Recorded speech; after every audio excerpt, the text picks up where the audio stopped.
Maintenant qu'on a vu les différents paramétrages de la boutique, on va aller commencer à créer les différentes pages, d'accord?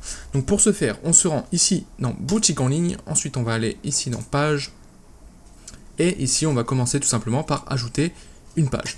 Donc on va commencer par les pages légales. Moi quand j'écris une boutique, je mets tout le temps en place les pages légales dès le départ, comme ça c'est fait et je suis tranquille. Donc la première qui est à mettre en place, ça va être nos conditions générales de vente. Donc en général, moi je les écris comme ça, conditions générales de vente et d'utilisation. Voilà, et ici on va mettre le contenu.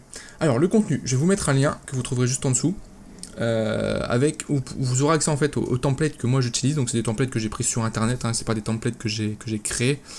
Voilà, ils sont adaptés pour le e-commerce, il n'y a pas de souci. Voilà, donc vous aurez juste à les copier. Donc là je vais en ouvrir un, je vais vous le montrer ici, ça ressemble à ça. Alors, petite parenthèse, vous voyez, il y a des balises, des sortes de balises spéciales, on dirait du code. Et oui, c'est du code HTML, il y a aussi un petit peu de CSS dans le document. Donc vous allez le copier comme ça. Donc CTRL A, CTRL C, hop. Et ici, vous n'allez pas le copier directement là, parce que sinon, on va voir les balises en fait. Il va falloir d'abord passer l'éditeur qui est ici en mode HTML. C'est très simple, vous avez juste à cliquer ici, vous voyez sur les deux petits chevrons, afficher le code HTML, on clique dessus, hop, et on est en mode HTML. Maintenant on colle, voilà, donc on vérifie que ça s'est bien collé comme il faut, on reclique ici, et là voilà, on a la bonne mise en forme, d'accord? Vous allez le voir, il y a des champs qui sont en rouge ici, ça c'est des champs qu'il va falloir que vous remplissiez. Donc ici par exemple, on a nom de votre entreprise, on l'a 3 fois ici, plus bas, on a d'autres champs, alors voilà, ici, nom de votre entreprise encore une fois, ici l'adresse postale de l'entreprise, et ici l'adresse email, d'accord?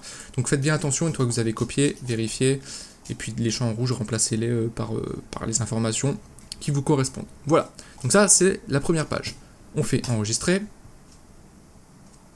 Voilà, on retourne ici maintenant dans page, et on va créer tout simplement les autres pages. Donc on va voir également la politique de confidentialité. Voilà, le template pareil, vous pourrez le télécharger.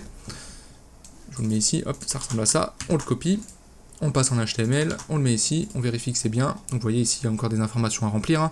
Nom, prénom ou nom de l'entreprise, plus numéro ciré. Et voilà, après vous avez d'autres informations. Bref, voilà. On enregistre. On retourne encore une fois dans page. Cette fois-ci, on va créer la page politique de remboursement. Donc encore une fois, vous avez le template de disponible. Il est ici, hop, je le copie. On passe en HTML, je le colle, je vérifie. Ok, super. On enregistre. Et enfin, pour la dernière page légale, on a les mentions légales. Donc mention légale, hop, comme ça.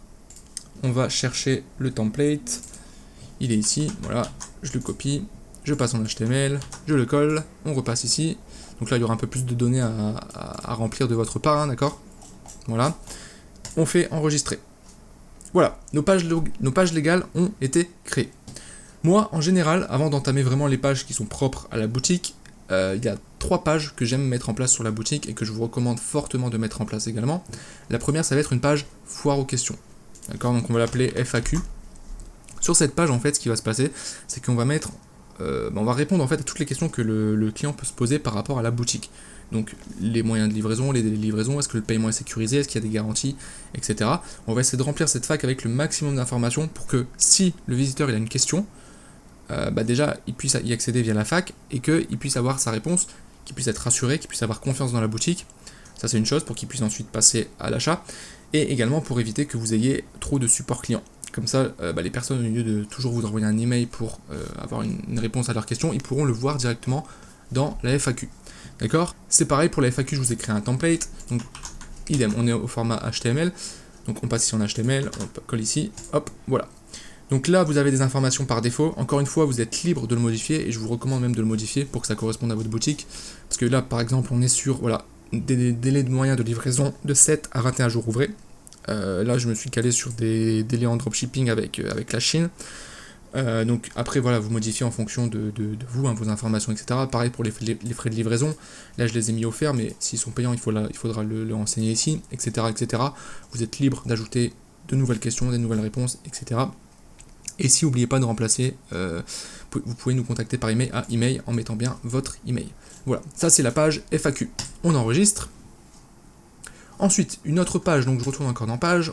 On va créer cette fois-ci une page de contact.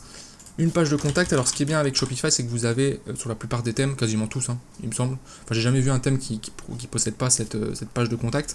Vous avez en fait un template de la page avec un formulaire, d'accord. Donc vous créez votre page de contact ici, donc vous mettez votre titre. Ici on va rien mettre. Alors vous pouvez mettre une petite phrase du genre si vous avez une question, remplissez le formulaire ci-dessous. Nous répondons sous 24 heures, par exemple. Donc vous mettez cette phrase-là. Et ici, très important, dans template suffixe, vous allez sélectionner le page.contact. Donc comme je le dis, ce template, vous le retrouverez sur quasiment tous les thèmes, d'accord. Donc vous le mettez bien ici en page contact, vous faites enregistrer. Voilà. Je vais juste vous montrer. Donc ici, vous pouvez accéder directement à la page. Donc je vais juste vous montrer si je clique. Hop.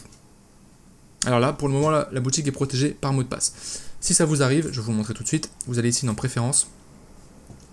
Et ici, tout en bas, vous voyez, la page est protégée par mot de passe. Donc le mot de passe, il est ici. Je vais le copier.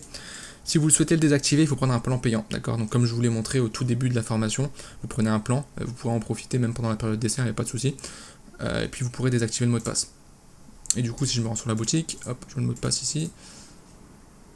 Voilà, donc là la boutique elle ressemble à ça. Bon, on n'a rien encore paramétré, donc c'est normal. Je vais juste retourner du coup dans les pages, dans la page contact pour vous montrer à quoi ça ressemble. Hop, afficher la page. Voilà, ça ressemble à ça. Du coup, comme j'ai mis le template, on a le formulaire qui est ici, avec le petit texte que j'ai mis là. D'accord. Pareil, si je peux prendre n'importe quelle autre page, hein, si je prends la page FAQ par exemple, et que je fais afficher la page, hop, on a notre page comme ça FAQ. D'accord. Voilà. Donc, je retourne ici dans page. Donc là, on a vraiment la base de votre site. J'aime bien rajouter une dernière page, qui est la page Notre Histoire, ou À propos. Vous la nommez comme vous voulez. Et là, après, c'est à vous de réfléchir, de rédiger un texte pour parler de votre boutique. Pourquoi votre boutique? Créer une histoire, en fait, autour de la création de votre boutique. Ça renforce l'image de marque de votre boutique, ça donne un côté un peu plus humain à votre boutique. Donc, c'est intéressant de mettre ça en place. Voilà, donc là, il faut être un petit peu créatif pour écrire un texte. Et puis voilà, donc vous faites ça. Vous faites enregistrer, et ensuite on retourne dans page. Donc voilà, là on a vraiment nos pages principales. On va le voir plus loin dans l'information, mais on va créer des pages spéciales pour les collections, donc les collections qu'on aura par rapport à nos produits, donc nos catégories de produits. On pourra ajouter d'autres pages, on le verra aussi, on ajoutera aussi une page par exemple pour le suivi de commande, une page où la personne pourra rentrer son numéro de suivi pour voir où l'état de sa commande tout simplement. On pourra ajouter aussi des pages par exemple pour afficher des avis clients, une page dédiée entièrement aux avis clients, etc., etc. Après, vous êtes libre. Hein. Vous pouvez ajouter autant de pages que vous voulez.